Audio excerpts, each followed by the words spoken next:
Welcome to the New Books Network. Hello and welcome to New Books in Philosophy, a podcast channel with the New Books Network. I'm Sarah Tyson, Associate Professor of Philosophy at the University of Colorado, Denver. I'm co-host of the channel along with Carrie Figdor, Robert Talisse, and Malcolm Keating. Together, we bring you conversations with philosophers about their new books, drawing from a wide range of areas of contemporary philosophical inquiry. Today's interview is with Johanna Oksala, Arthur J. Schmidt Professor of Philosophy at Loyola University, Chicago. Her book, Feminism, Capitalism, and Ecology, is just out from Northwestern University Press. Can capitalism be made ecologically sustainable? Can it be good for women? What theoretical approaches help us to grapple with these questions in ways that offer us strategies for how to proceed?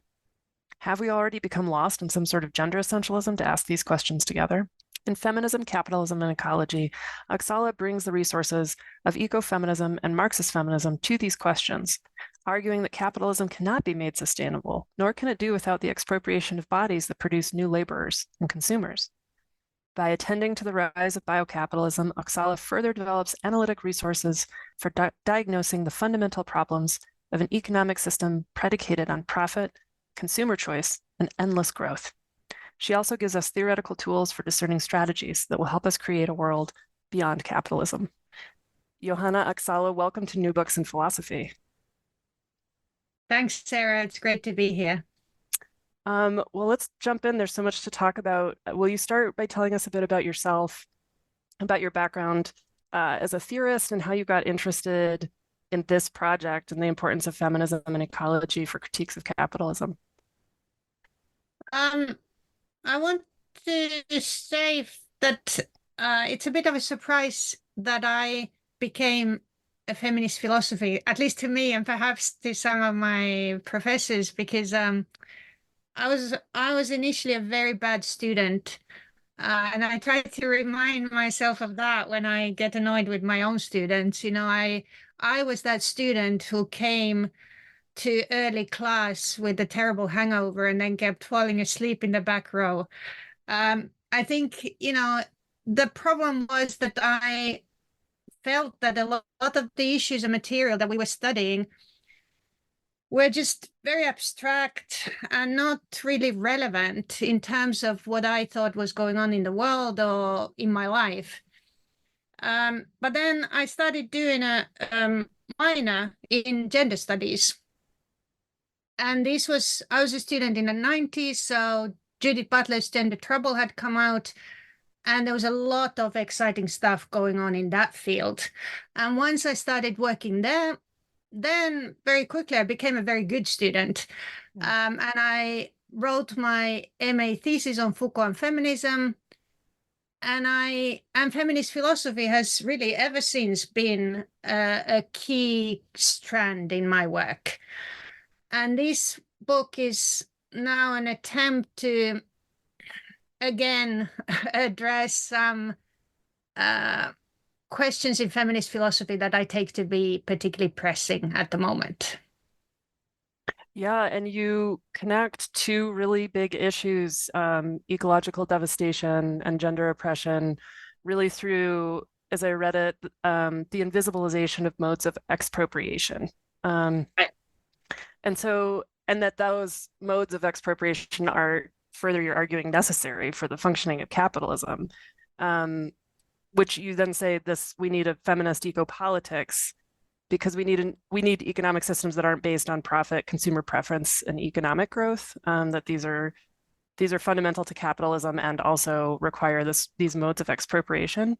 So let's talk about how Marxist feminist helps us understand the link between ecological devastation and gender oppression, and avoid the pitfalls. Because when I hear ecofeminism, right, I hear essentialism. So, right, that's the worry there, I think, especially for those of us who remember the debates and what was important about the 90s, right, in feminist debates. So why do we need an ecofeminism, I guess, and how does Marxist feminism help us?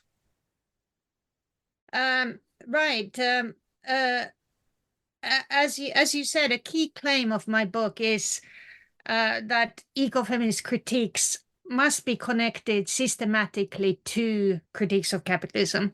So I think that in the 21st century, feminists simply no longer have the option of merely supporting forms of environmental politics that would attempt to preserve some kind of external nature somewhere outside of capitalist markets. Rather, our goal must be more radical. So we must critically, fundamentally question the capitalist economy itself. And I think you're absolutely right that ecofeminism has become a kind of a loaded term. It was coined in the 1970s when emerging large-scale environmental movement intersected with various social justice movements such as feminism. And it then continued to develop as an important theoretical political platform throughout the 1980s. I think it produced very important analysis of the intersecting oppressions of women and nature. But then by the 1990s, it began to be strongly criticized for, as you said, essentialism, but also ethnocentrism and a certain kind of anti-intellectualism. And yes, I was a student then. I also remember these debates. So instead of ecofeminism becoming an integral aspect of feminist theory that would have sort of complemented and corrected its anthropocentric critiques with ecological perspectives, ecofeminism became almost a label of derision. It was certainly something that I, as a young feminist, did not want to identify with. As the American ecofeminist Greta Gard provocatively writes, ecofeminists came to be viewed as anti-intellectual goddess worshippers who mistakenly portray the earth as female and issue totalizing and ahistorical mandates for worldwide veganism. So Yep. I think that was my impression too. Yeah. Right. But I think it's really vital today that we, reconsider what ecofeminism is, and that we try to engage in a radical reevaluation and recuperation of ecological feminism, both for political and theoretical reasons. And this is essentially what my book tries to do. I try to kind of revamp a certain kind of ecofeminism. But of course, we have to also acknowledge that feminist theory has changed in significant ways since the 70s and 80s and even 90s. We're all intersectional feminists now. Our conception of gender is no longer binary.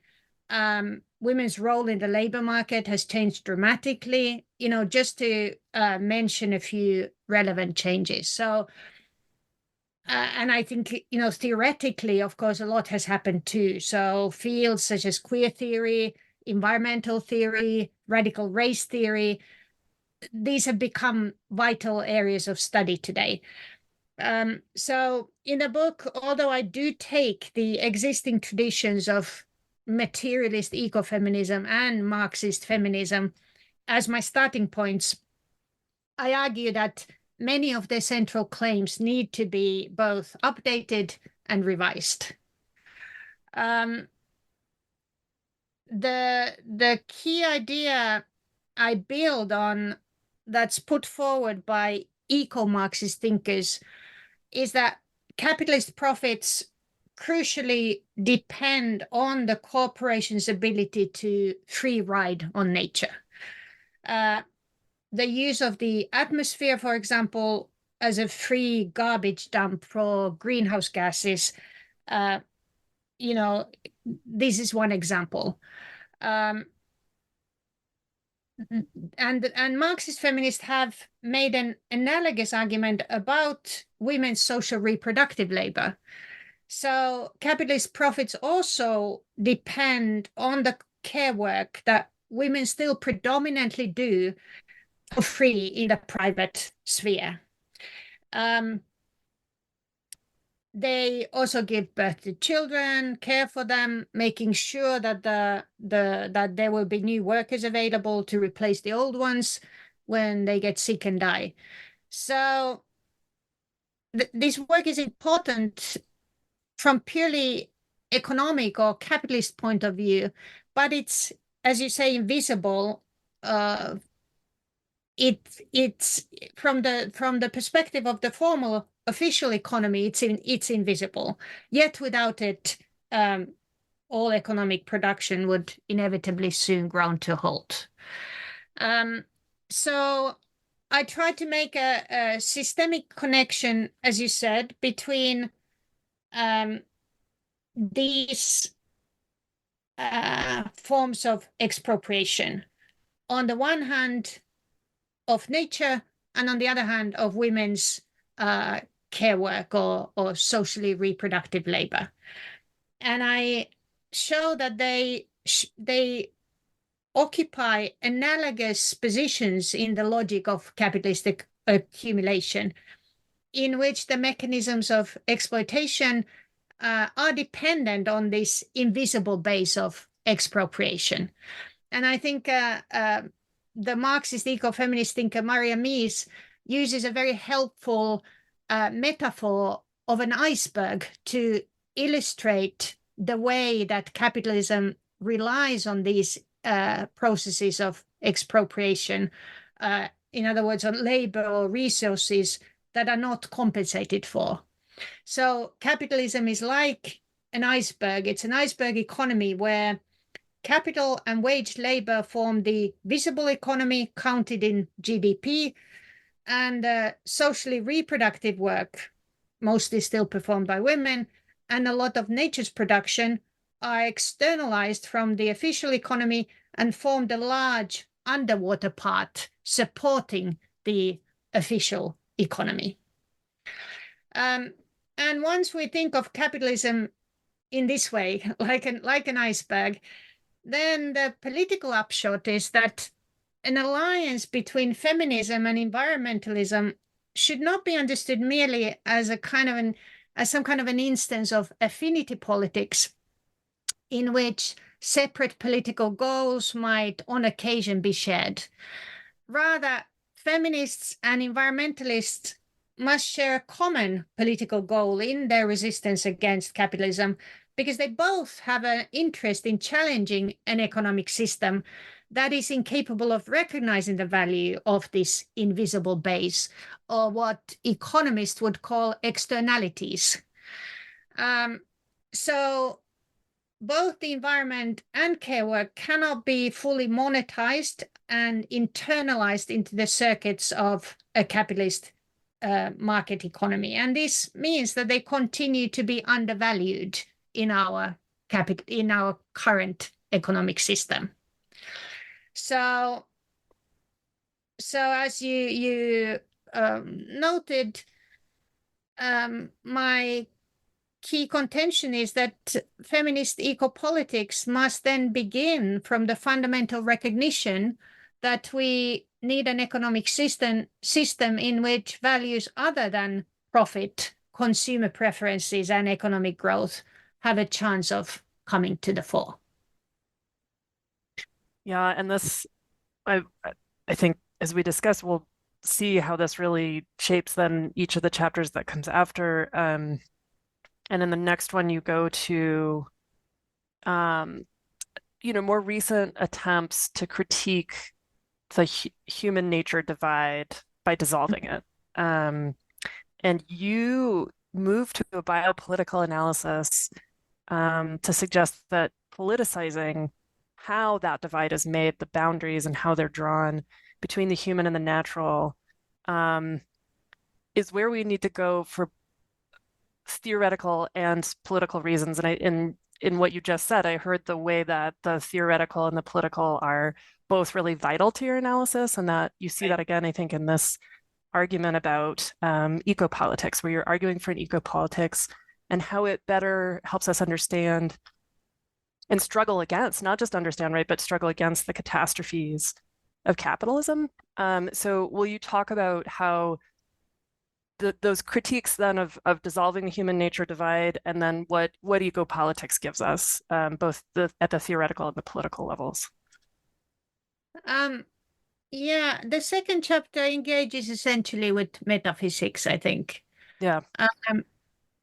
And it has become fairly commonplace in environmental philosophy to argue that we need to dissolve this human nature dualism and realize that humans are also part of nature, right? So there's a kind of a sort of dominant or or common place claim that a certain kind of faulty metaphysical reasoning is at the root of our ethical and political complacency, which then enables humans to destroy the non-human world. And my aim is to challenge this seemingly self-evident reasoning. Although the idea that humans are part of nature, of course, seems obvious, and it is intuitively appealing for ecofeminist critiques, I question the idea that we can simply eradicate this distinction. So the distinction is problematic, right? But then what do we do? As a philosopher, I of course believe that our metaphysical background beliefs play an essential role in this environmental crisis. So that's not an issue for me. And I, of course, also believe that it's important to try to change our thinking about nature. But for me, changing the way we understand nature is not going to be accomplished by sitting in an armchair and trying to think differently. I don't think we can change metaphysics like that. I wish we could, but I don't think we can. So my argument is that our deeply ingrained ontological categories, such as the human nature distinction, is going to be changed through changing our practices, because our practices carry or embed and reproduce our metaphysics.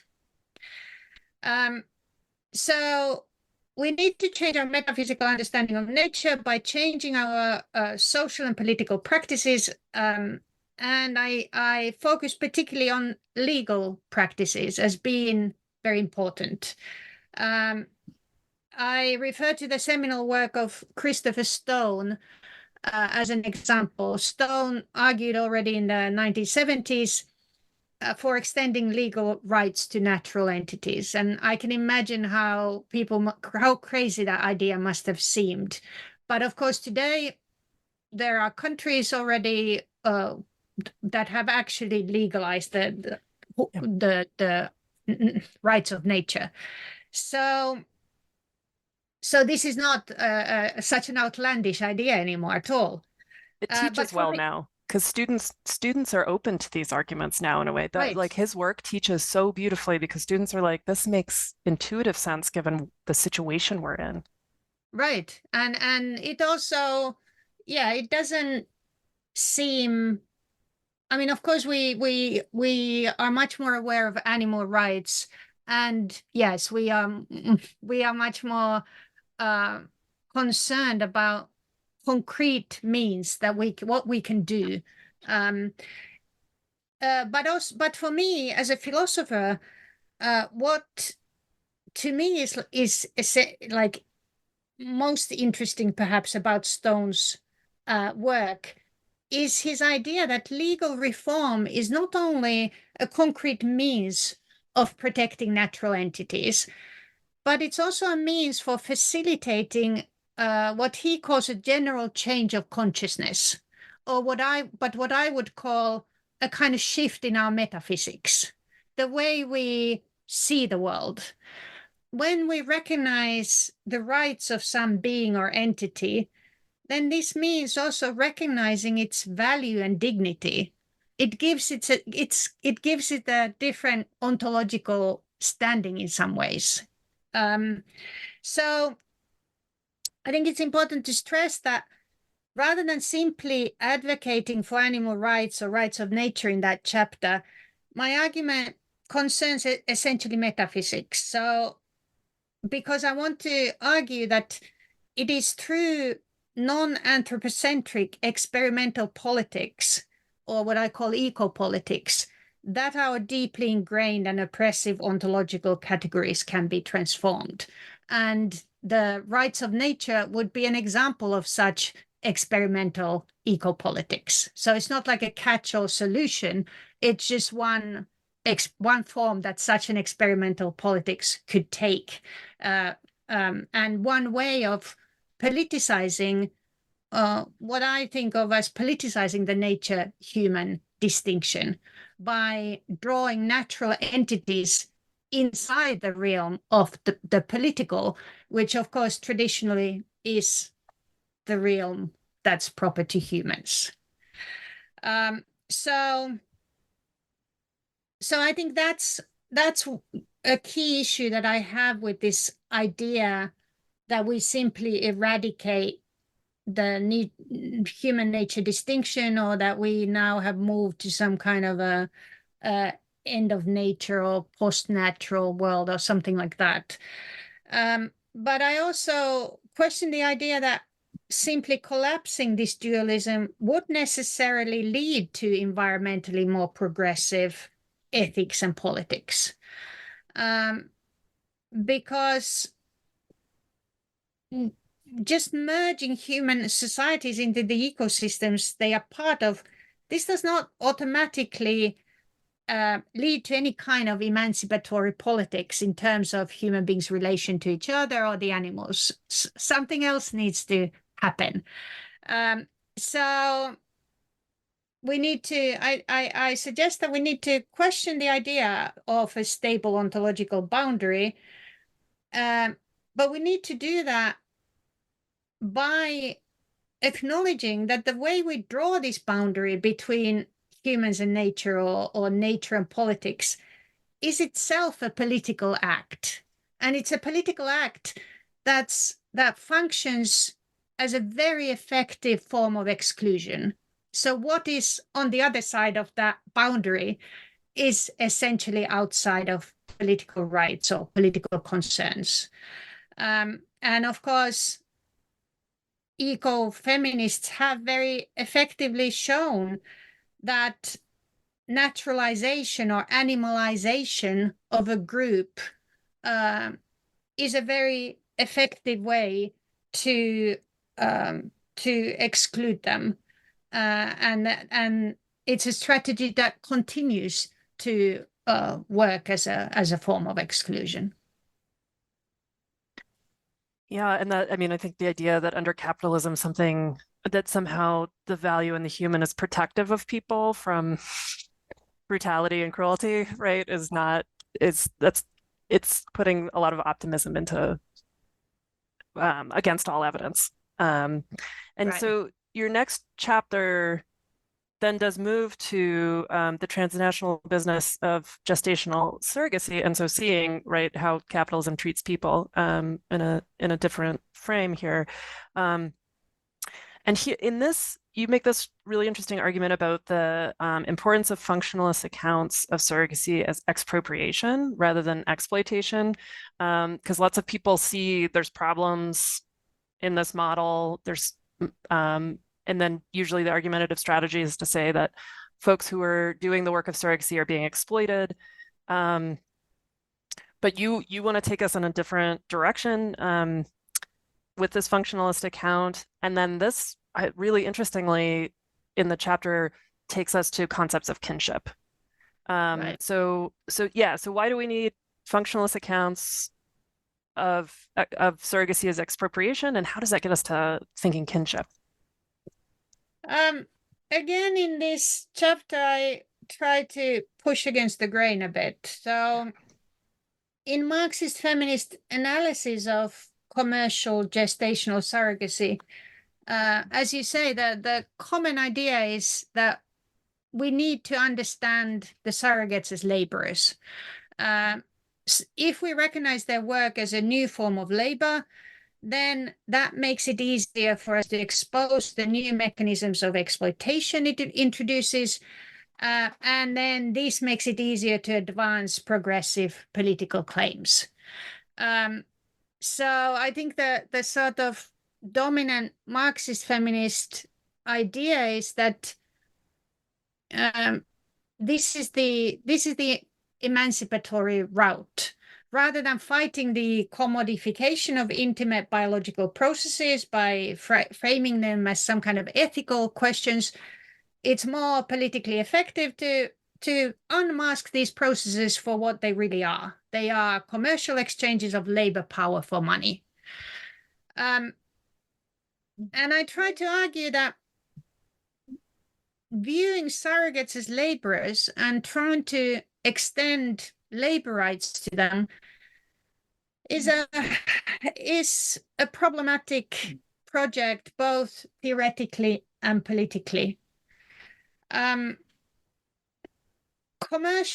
gestational surrogacy, it clearly differs from the reproductive labor that women usually perform in the private realm, right?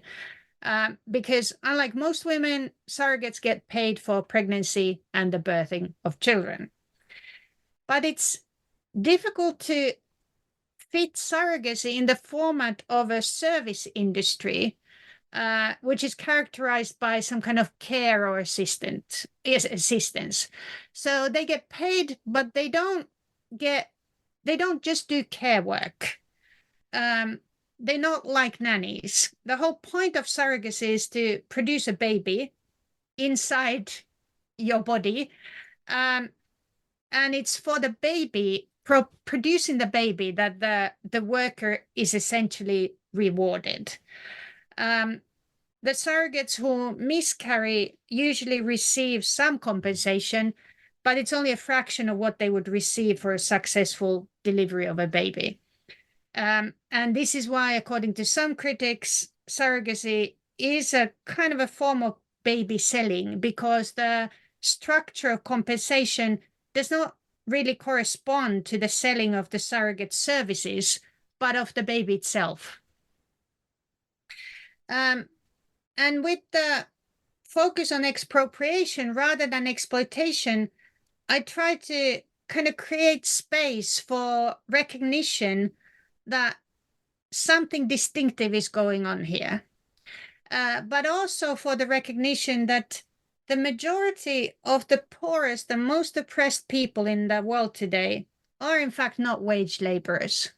I think this is also important to recognize. They are often people who are forced to eke out a very precarious existence, often in the informal economy, because capitalism doesn't appear to have any use for them at all. So, in other words, while some people in contemporary global capitalism have access to labor markets, so they possess the right to sell their labor and have the ability to compete within markets, others are simply expropriated of their resources, their land, even their life. And what is often referred to as biocapitalism, so a form of kind of a new form of capitalism with unprecedented growth of biotechnological industries and markets. In biocapitalism, this problem of expropriation takes new forms, right? It's intensified the demand for new kinds of contested biological services and substances, such as surrogacy, but also services such as the provision and sale of body tissues, participation in clinical trials, and so on. And the providers of these services and substances are often unemployed or underemployed people drawn from the global south. My discussion of gestational surrogacy focuses on India because India was the first country in the global south to develop a very flourishing industry in transnational commercial surrogacy. Commercial gestational surrogacy was legal there between 2002 2015, and it was very lightly regulated. And there's therefore an extensive body of important feminist research on it available. And based on this literature, I suggest that rather than being an instance of gendered exploitation, transnational commercial surrogacy could better be viewed as gendered and racialized expropriation for a couple of reasons. First, I think it's contestable to what extent such abstract liberal notions as contract, freedom, choice are even meaningful in the context of dire economic need. These questions are then made even more vexing given that many surrogates in India, for example, were illiterate and had very little familiarity with legal contracts. But even if we disregard these problems by assuming that the surrogates were well informed and received adequate guidance on the economic details of the contract, I think that fundamental problems would still remain. By signing the contract, the surrogates effectively give up autonomy over their bodies in the sense that they no longer have much real choice in the medical procedures performed on them. And this renders them passive recipients of invasive and risky medical interventions, such as the hyperstimulation of the ovaries with hormone shots, the implementation of up to 5 embryos in the womb, and then the selective reduction of fetuses through abortions, and the mandatory cesarean delivery of babies, and so on. And I think this is ultimately the reason why it's erroneous to claim that the surrogates are selling their labor. They are in fact selling control over their bodies. The surrogate contracts crucially secure the commissioning parent's ownership of the baby, but they also secure the clinic's ownership of the means for gestating the fetus, so including the surrogate's body. So how do we get to kinship? I read Amrita Pandey's pioneering ethnographic work on gestational surrogacy in northern India. And I found it striking how differently the surrogates viewed themselves to how they were told to view what was happening. So Pandey describes and analyzes the processes and narratives through which the surrogates were trained to understand the womb as a distinct body part that is separate from themselves as pregnant persons. So the doctors in the clinic were careful to explain the process of what would happen to the surrogates in terms that emphasize that the baby does not belong to them. So the narrative was that the surrogate will only provide a home for a baby for 9 months because the baby does not have a house of its own. It's somebody else's baby who just comes to stay in her house for a while. She will take care of it like a nanny for 9 months, and then she will give it to its real mother. In other words, the surrogates were deliberately trained to adopt a new understanding of their bodies that allowed them to conceive of the body as containing this empty space that's not being used and therefore can be hired out. But Pandey also demonstrates that the surrogates themselves often contested this view. So they did not just passively accept the doctor's description of their role as these empty vessels or wombs for rent. The women that Pandey interviewed recognized, for example, that, okay, having no genetic connection to the baby sure made it easier to justify giving it away. But they nevertheless emphasized that since it was their blood and their milk that nourished the baby, they clearly shared substantial ties with it. And these blood, sweat, and milk ties allowed them to resist the medical discourses of the clinics that portrayed them as disposable wombs for rent. And in the book, I'm suggesting that these women were in fact advocating and developing alternative views of kinship that were based on the idea that kinship relations are formed in everyday practices through effective labor. And I think that these kinds of alternative views of kinship advocated by these surrogates should be recognized as extremely pertinent in the contemporary world, which is now characterized by advanced biotechnology, but also a broadening range of legal forms of sexual partnership and all kinds of new family constellations. So by emphasizing the problems inherent in viewing surrogacy as just another form of labor, I'm not arguing for some kind of romanticized or naturalized notions of a real family. On the contrary, I want to advocate a feminist politics that denaturalizes kinship ties understood in the strictly genetic sense and emphasizes this kind of everyday effective labor involved in forming and maintaining those ties.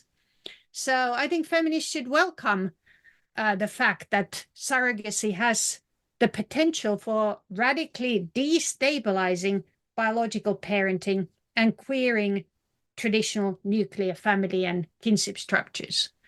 But what this fact should imply then is the realization that gestational surrogates cannot be viewed as ordinary laborers engaged in care work.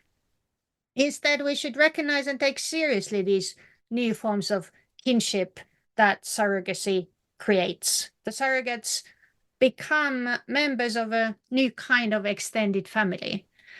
And the feminist political implication would then be that the surrogates should be given more power to define their role in these new forms of kinship introduced by gestational surrogacy. Because I think currently one of the attractions, but also problems of transnational surrogacy is the relative ease of getting rid of the surrogate mother. She's far away. She has no means of demanding any kind of sustained contact. But of course, this is precisely the problem. Her disposability, I think, should be recognized as the crux of the ethical problems surrounding surrogacy. And I really hear that argument being driven in part by the theoretical claims that folks who perform surrogacy are making on their own behalf about what's happening and the meaning of it. Right. It's not just an abstract Marxist feminist argument about how we apply the labor theory of value, something like that. No, right. Yeah. It's these folks are theorizing their situation. Right. And the business model gets to cut that off again and again and again. But that, for feminist analysis, that's a problem. that ability to cut off. Yeah, totally. Well, I try not to do this, but I'm just gonna use one of your chapter titles as my question because I think it's so important materially and ideologically. The chapter 4 is titled "Can Gender Subordination Be Eliminated in Capitalism?" So can it? Right. Yeah, I mean, it's such a good argument. So, the persistent question in Marxist feminist theory, at least since 1970s, has been this question, right? The nature of the link between gender subordination and capitalism. Does capitalism structurally require gender subordination, or could the forms of oppression and discrimination based on gender that we basically see in every capitalist society we care to look at, could these be eliminated in some future form of capitalism? And again, this seemingly purely theoretical question has, of course, concrete political consequences, because if we answer this question by saying that the link between capitalism and gender subordination is merely historically contingent and opportunistic, then capitalism could be refashioned potentially in the future in such a way that it becomes gender egalitarian. And I think this is what most people believe, that this is a kind of a remnant that we can eradicate.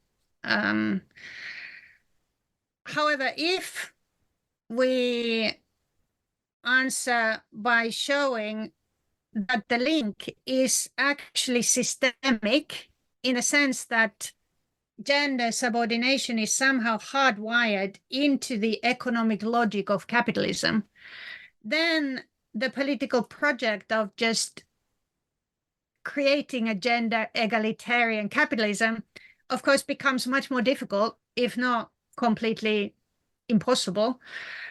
And in this chapter, I try to show that we continue to have good reasons to argue that it's the latter that is closer to the truth.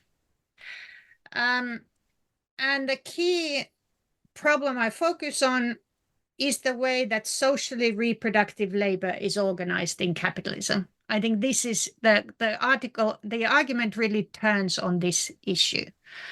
So it's a fact that somebody has to care for the sick, somebody has to care for the too young and the too old people who cannot work. And of course, some of this reproductive labor can be turned into wage labor. So we can employ nannies and carers and pay for them. But of course, currently a huge amount of unpaid reproductive labor in the home remains indispensable, as we already talked about. But furthermore, we also need more workers. So somebody actually has to create children. So somebody has to bear children, somebody has to care for them.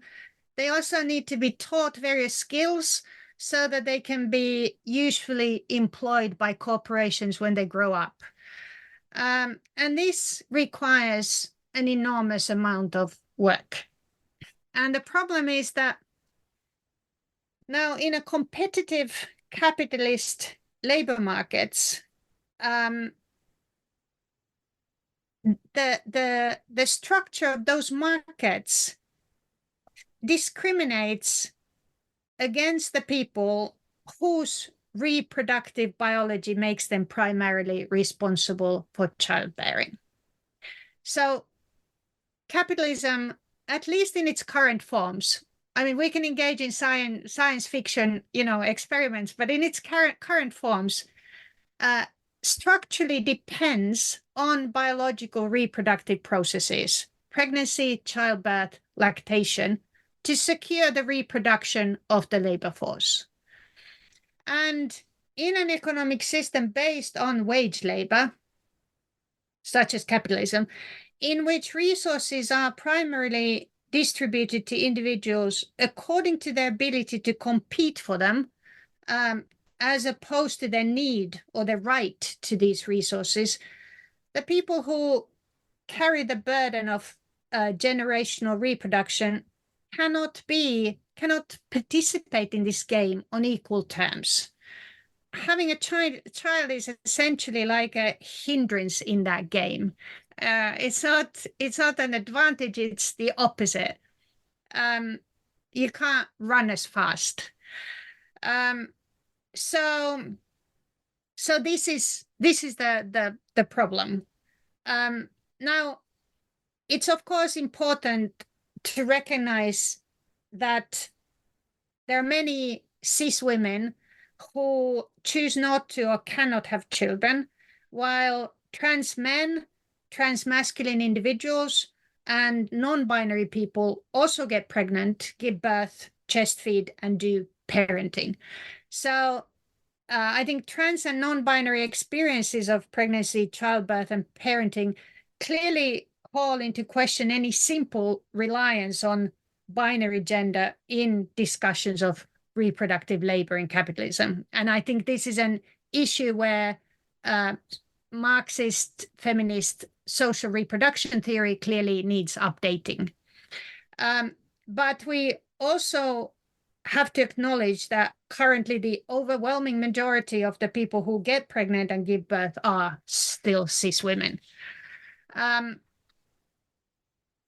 It's also important to, I think, acknowledge in connection with this argument that this argument is not, the argument is not that we simply argue that women's distinctive role in generational reproduction would somehow imply that their oppression is an ahistorical or transhistorical phenomenon that's determined by their biology, some kind of return to some form of biological essentialism. That's not the argument here. The biological fact that different people are differently involved in the generational reproduction of labor power during pregnancy is not sufficient in itself to constitute a source of oppression. All kinds of divisions of labor have always existed in societies and do not by themselves determine social hierarchies. The problem is rather the fact that in capitalist societies, which are based almost exclusively on wage labor, childbearing creates a significant hindrance to wage work.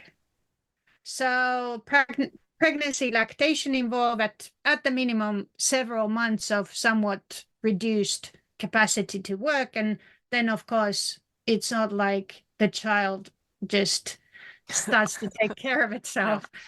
So, in other words, as long as the fact remains that only some people's bodies have to go through the extra burden of pregnancy and childbirth, and currently they are predominantly the bodies of cis women.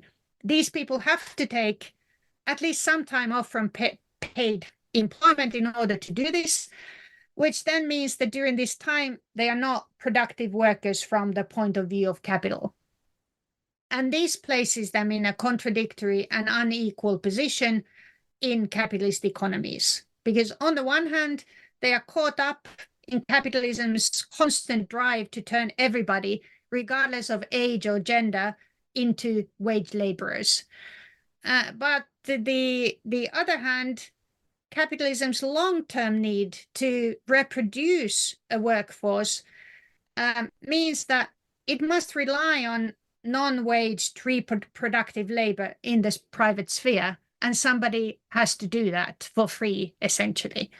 So it is the social organization of the biological difference, the form that takes in capitalism, that is the problem.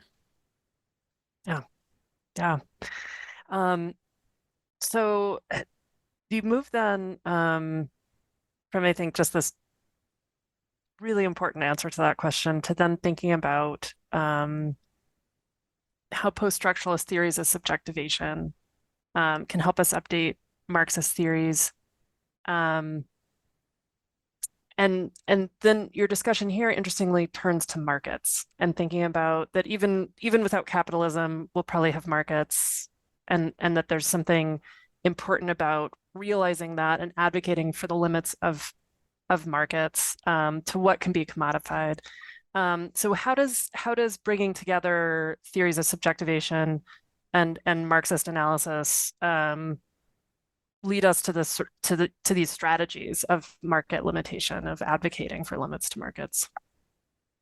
In this chapter, I kind of leave the realm of economic exploitation or even expropriation and focus on what's the central idea in many strands of Marxist theory, namely the idea of alienation. The idea that marketization or commodification not only expresses but creates alienation by bringing about some kind of impoverished form of human life where people begin to view themselves, their central attributes, and each other as commodities. Now, this kind of alienation critique used to be a central strand of Marxist critiques of capitalism, but I think partly because of post-structuralist critiques, the alienation critique has kind of been if not vanished, at least pushed to the margins for various reasons. But I'm trying to argue that we actually need a form of that alienation critique that nevertheless takes seriously the post-structuralist concerns about the idea that critiques of alienation must rely on some kind of idea of authenticity or true self that can then be alienated in capitalism. But I think we need critiques of commodification for sure, and those critiques cannot be purely economic. They have to take on a kind of a moral or ethical character, because markets allocate goods and services, but they also importantly express and promote certain meanings, values, and attitudes towards the goods and services that are exchanged. So something happens when we commodify, when we take something to the market. So take the example of friendship or love. I think these are easy examples. It seems legitimate to question whether it really is friendship or love if I pay for it, if I sell and buy it. So the meaning of what is love changes, what is friendship changes once it becomes a commodity. So I think we must sort of retain this critique of commodification and consider the argument that many effective services cannot really be compensated with money at all, not just for economic reasons that they are externalities and their value cannot therefore be easily monetized, but for the philosophical reason that we believe their value to be fundamentally incommensurable with money.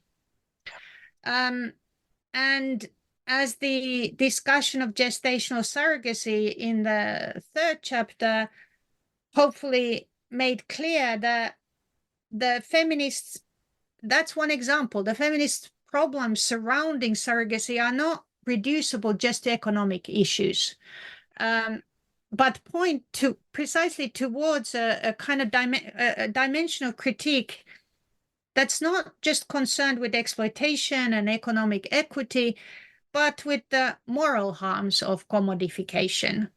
How commodification transforms our deeply held beliefs about personhood, for example. So while I emphasize throughout this book the importance of developing strong eco-functionalist critiques of capitalism, I also recognize I want to make visible the limits of these critiques. Functionalist critiques are built on the necessary constraints of the economic logic of capitalism, what the system either allows or disallows when it functions well. And they must therefore operate on a fairly narrow economic understanding of capitalism and its functional requirements. And this means that moral and ethical considerations are bracketed out But that means that many of the most serious problems of contemporary capitalism fall out of sight too. So in a purely functionalist framework, politically contested activities such as commercial gestational surrogacy, for example, become reduced to questions of adequate compensation, safe working environments, the optimal balancing of supply and demand, etc. And there's something else at stake too. I mean, these are, of course, serious issues in their own right, but there is something else that's worrying too. And so to come back to the idea of post-structuralist insights, I think if we combine Marxist theory with post-structuralist insights on subjectivation, understood broadly as the social formation of the subject, how the subject is constituted, then I think we have a better chance of developing effective feminist critiques of commodification. So my idea is that once we recognize the critiques of commodification as central to feminist anti-capitalist struggles, the upshot is that not only political economy and political institutions need to change, but the political subjects themselves need to also change. We need to also change the kinds of beings we are. So I think the feminist critique of capitalism should be viewed as a political project, which also demands restrictions on the commodification of our everyday life, in order to create new, different, freer forms of the subject, new kinds of relationship, freer forms of being together, loving, relating, etc. But I think the post-structuralist theories of the subject make clear that these projects cannot mean simply defending some kind of private authenticity against social reification. This cannot be the form that they take. They should rather be conceptualized or understood as attempts to mediate, shape, manage our experiences and emotions through different social relations and practices that are less exploitative. So they cannot rely on an idea of a true self or true love, and I don't think they imply or can imply that we couldn't challenge these contemporary discourses that attempt to naturalize and idealize certain forms of the family. I think that's this post-structuralist theorizing has clearly shown us the impossibility of going that route. But I think it nevertheless allows us to argue and makes possible for us to argue that everything should not be for sale. I think that's an important argument to make too. Yeah, there's still questions of value and how we want to make the world, right? That don't have to, Right. retreat to a naturalization of the values. And naturalization is not the only alternative for complete marketization. That either we have some natural, authentic, private realm that cannot be touched by markets, and that's the conservative dream, or everything's for sale. Yeah, I mean, I see this as similar to what you were saying about not just trying to dissolve the human nature divide, but to politicize what the boundaries are. It's like politicize the project of what is it we want to be allowed to enter markets, and what would make our lives collectively better if we didn't commodify it, right? Exactly. And instead, like, created, I don't know, conditions for friendship to flourish, for love to flourish, something like this, not based on markets. Yeah. Well, this, I think, goes into the last question you ask in the last chapter, which is it wrong for feminists to pay for housework? And interestingly, there you sort of refuse allowing this to either reduce to an ethical question or a political question, but want to say that it has to be approached as both. And it matters how we live. It matters how we do these things, even under the current conditions. One thing I thought about it as we can't just wait to have ethical childcare until after the revolution. That was kind of in my head, my summary of this this chapter. So yeah, so how do you bring together these sort of structural analyses and that personal ethical decision making through this question of paid housework? Yeah, the title takes again a form of a question, and the question, is it wrong for feminists to pay for housework, is obviously a kind of a wrong question, and that's the point. So despite what the title seems to suggest, I do not engage in normative ethical theory in this chapter.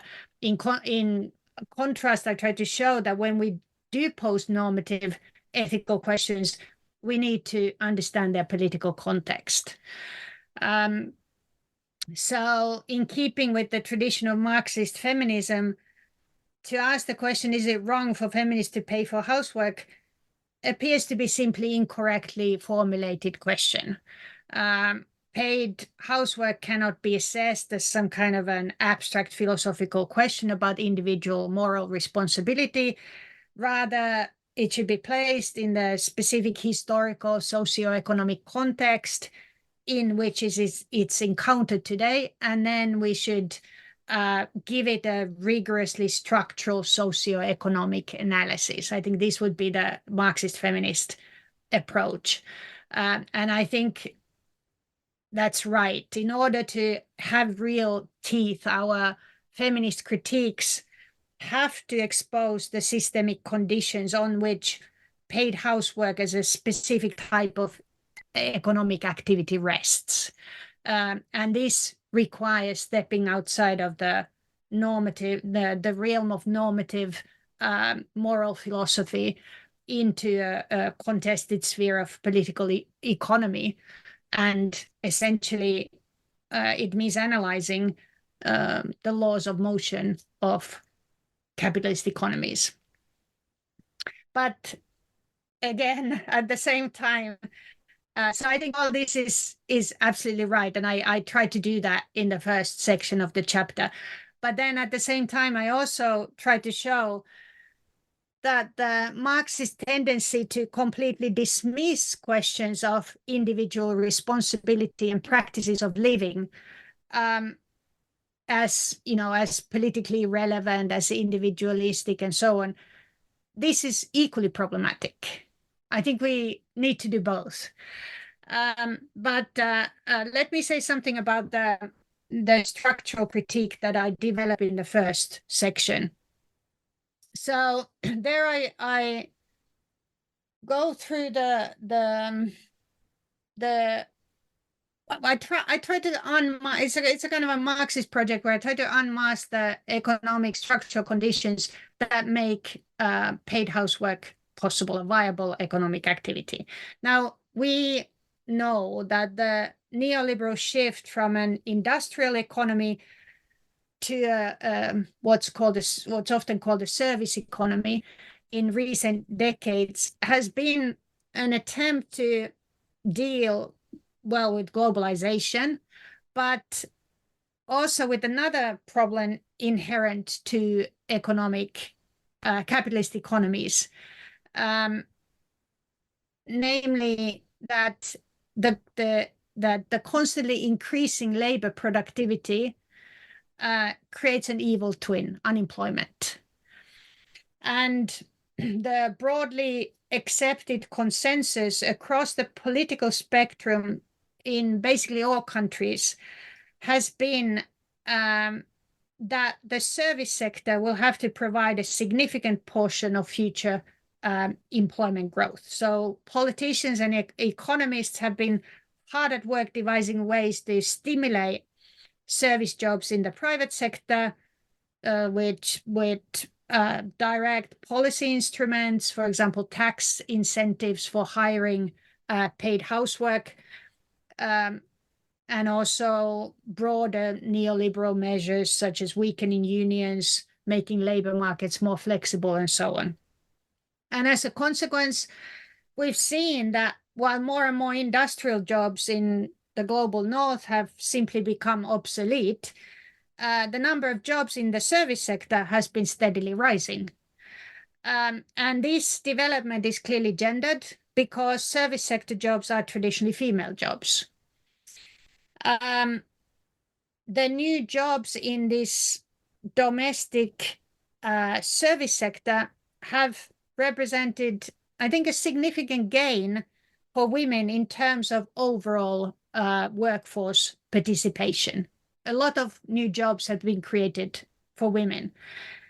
But the problem is that these are usually very precarious, low-wage, low-status jobs, and they are disproportionately performed by women from racial ethnic minorities in the domestic work sector.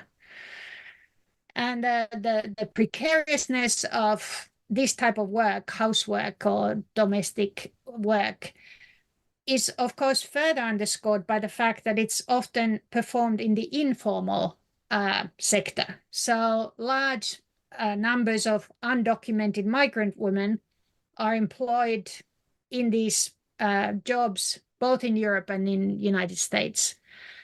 These women typically do not have a work permit. They don't speak the language well enough to qualify for work in the formal economy. So housework is typically the occupation of those who have very few other opportunities in the labor market and are therefore forced to accept low-paid, low-valued domestic work.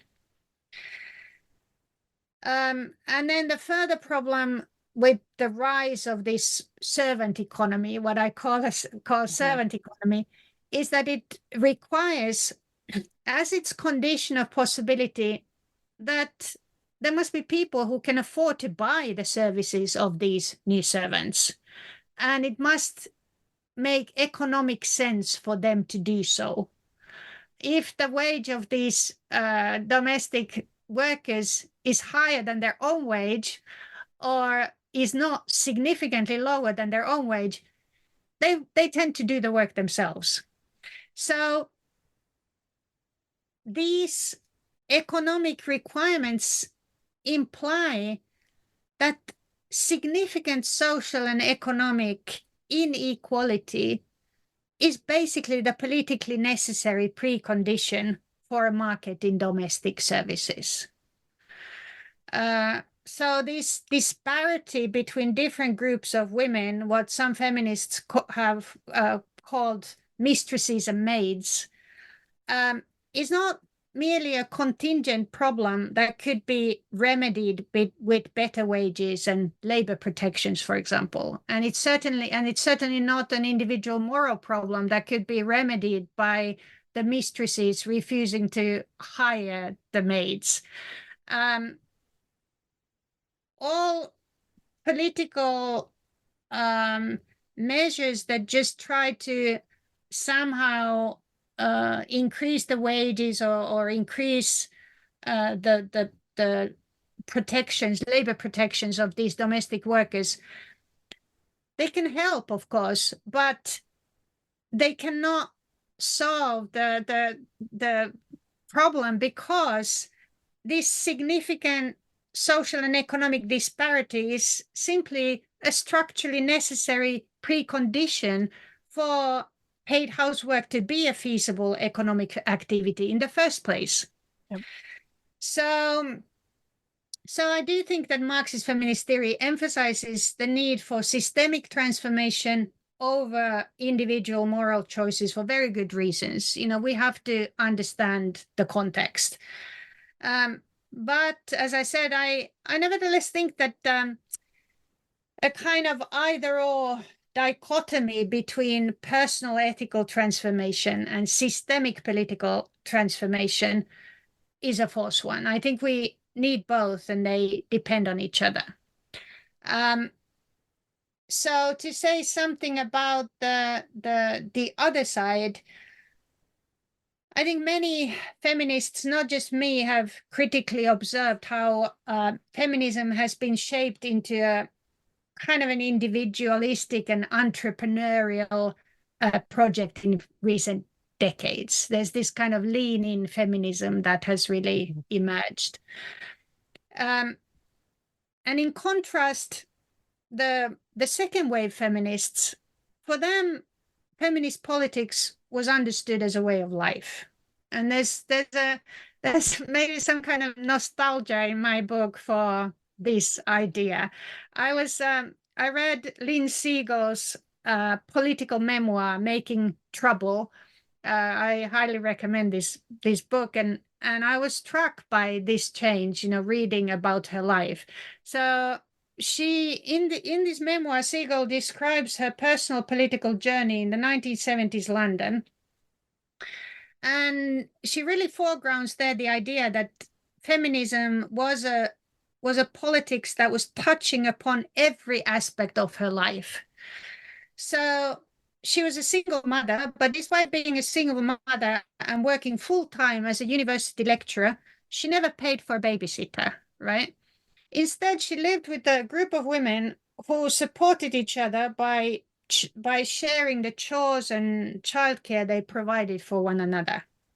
And for these feminists, collective living like this was not just a more practical or economic arrangement than living alone or in a traditional nuclear family, but their motives were primarily political. Collective living was a political choice because it encouraged a different way of life, different forms of companionship, political work, community engagement, and so on. So I think that the feminist politics of that time could be seen as an example of what we today might call prefigurative politics. Living one's politics means embodying a vision of the social relations and ways of life that we hope to see in the future. And I think we must recognize the impact of this kind of politics beyond the transformation of individual lives. So beyond just an individualistic project, people's concrete experiences of an alternative world, no matter how brief, will inevitably contribute to their common political memory and their ability to imagine what is possible. And I find it striking that many of the visionary communal practices that contemporary advocates of eco-socialism or degrowth communism advocate today, such as time banks or service exchange cooperatives formed in the neighborhoods. These kinds of ideas were already an integral part of many political experiments in living of second wave feminism. I think second wave feminism was really kind of pioneering these ideas. And it seems important for me to recognize this. These feminists had a kind of a utopian vision, but this vision was not some kind of a fully automated luxury communism, a world of boundless leisure where robots and self-replicating machines were fulfilling every material need.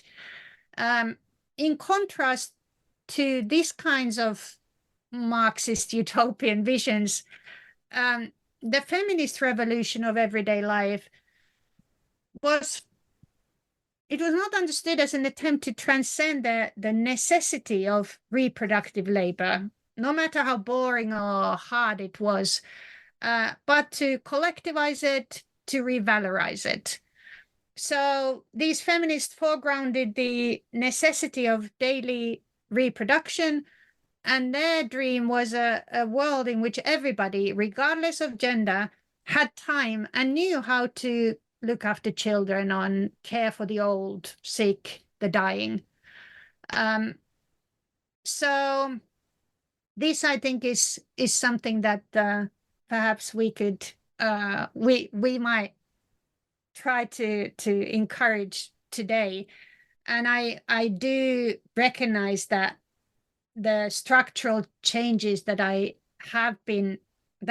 just briefly outlined and analyzed in the first section of this chapter, they clearly have made personal experiments in alternative ways of living increasingly more difficult. So I think it's much more difficult today than it was in the 70s, unfortunately. So I do recognize, and I think it's important to recognize, that the political problem today is not just that feminism has lost its way, or feminism, our conception of feminism has changed, but that the space for feminist action and alternative ways of living has narrowed. But I would still maintain that there are compelling political reasons for feminists to keep foregrounding the idea that personal is political, and that any simple either-or dichotomy between ethical personal transformation and political structural transformation should be resisted. Yeah, as I was reading and as I was listening to you just now, I was thinking about this as part of the importance, I think, of mutual aid and the resurgence and the articulations around mutual aid so recently and still ongoing, about that kind of prefigurative, and that it creates possibilities that we embody that we didn't know before. And of course, prefigurative politics is also an important strand of environmental politics. Yeah. Because that's the environmental transformation that we so desperately need. Of course, needs to be systemic, it needs to be structural, but it also requires for us to change change who we are. Yeah. Well, so what are you working on now? I am working on a few different projects, and I'm trying to figure out which one's going to be the next book. One idea I have is to focus more specifically on climate change. So I discuss climate change here, but as one part of the more general environmental crisis that we are living through. And I think that's right. I think we sometimes give it some special status when actually everything's wrong, not just the climate, But at the same time, I think that climate change does have some distinctive features that really challenge many of our fundamental ideas in political philosophy.